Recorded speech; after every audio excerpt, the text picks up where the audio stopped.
공직 후보자인 본인은 국회가 실시하는 인사청문회에서 양심에 따라 숨김과 보탬이 없이 사실 그대로 말할 것을 맹서합니다. 2023년 3월 29일 공직 후보자 정정미.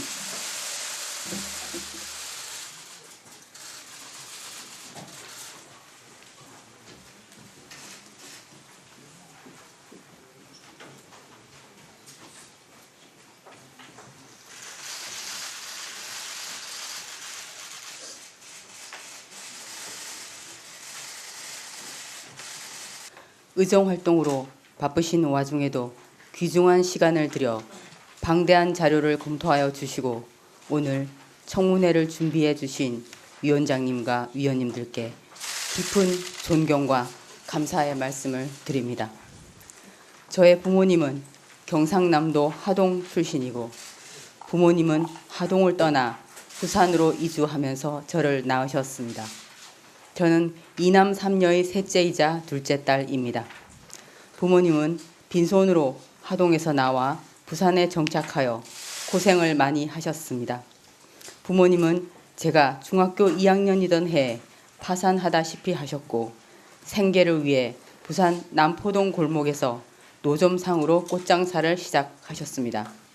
그 무렵은 집에 쌀이 없어 버스를 타고 부모님 계신 곳으로 가서 쌀값을 받아와 동생들과 밥을 지어 먹기도 하였습니다.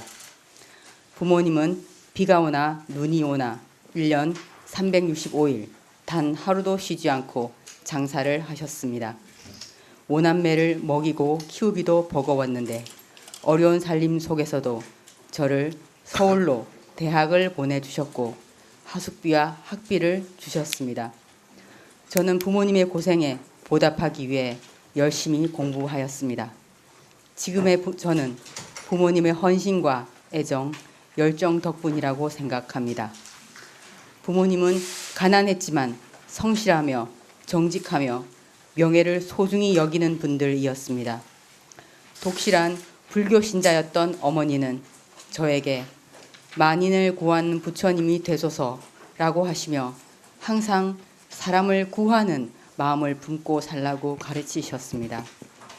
제가 원고나 피고인 이야기를 하며 불만을 말하면 부모님은 그 사람이 있어 우리 딸이 판사를 하는 거야.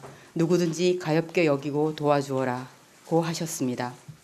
이런 부모님의 따뜻한 마음은 제가 법관 생활을 하는데 마음의 지표가 되었습니다.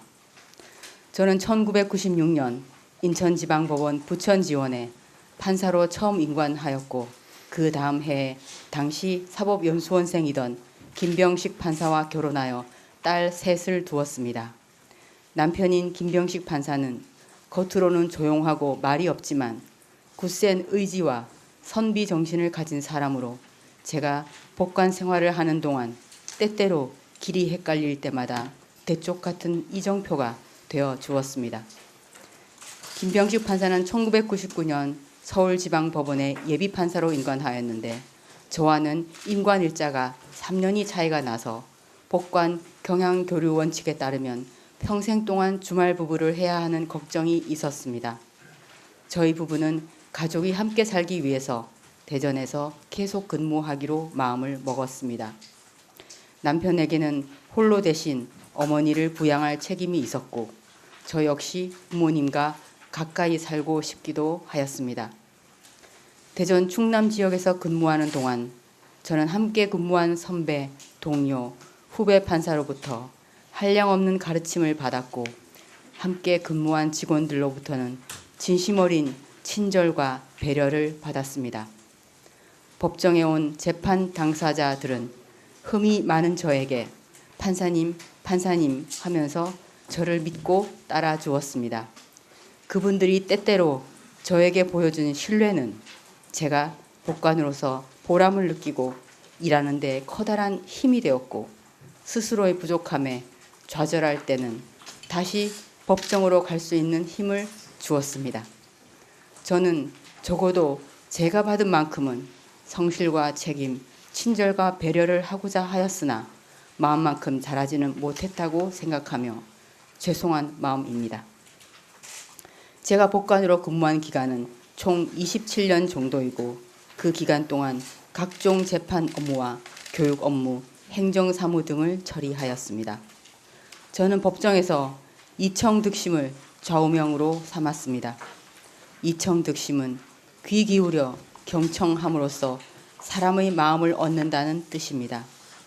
경청을 통해 사안의 핵심을 정확하게 파악하고 당사자를 배려함으로써 절차적 만족감을 주고자 하였습니다. 아픈 마음을 안고 법정에 들어서는 사건 관계인들이 마음을 더 다치는 일이 없도록 경계하였습니다. 재판을 함에 있어서는 저의 판단이 맞는지, 혹시 공부가 부족해서 잘못된 것이 없는지, 기록을 꼼꼼히 보지 않아서 놓친 것은 없는지 늘 걱정하였습니다.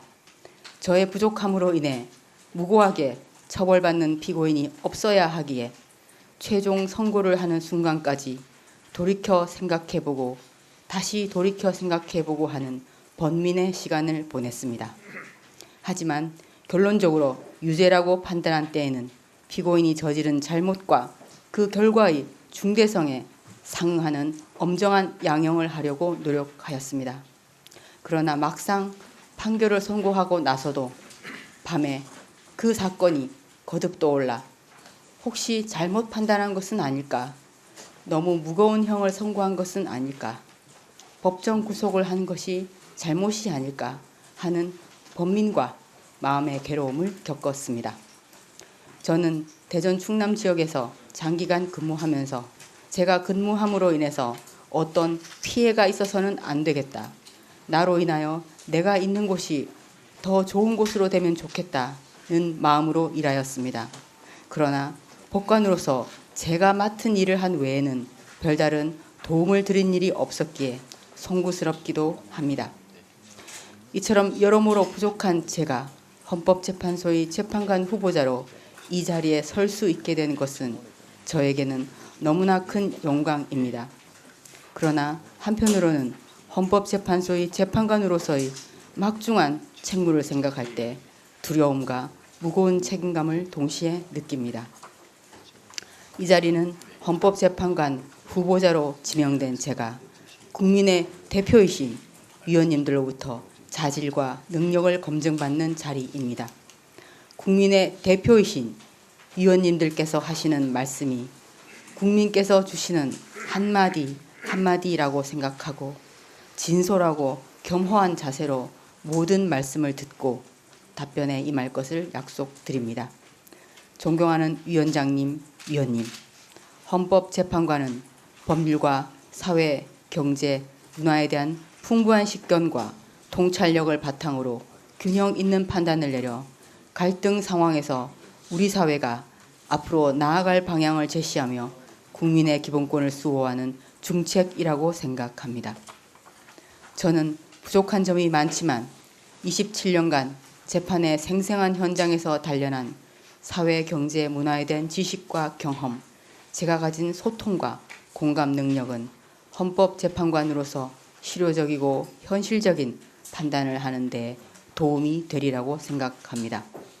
오늘 위원님들의 검증을 통하여 제가 헌법재판소 재판관에 임명되는 영광이 주어진다면 법관으로서 쌓아온 지식과 경험을 바탕으로 헌법재판관의 업무를 성실히 수행하겠습니다. 저는 사회적 갈등을 통합 조정하여 대한민국 국민 모두가 서로 배려하며 살아가는 사회, 젊은이들이 미래를 꿈꾸는 정의로운 사회를 만드는 그런 재판관이 되도록 노력하겠습니다. 국민을 대표하여 이 자리에 계신 위원장님, 위원님, 애정으로 지켜보아 주시고 끊임없는 지도와 격려를 부탁드립니다. 감사합니다.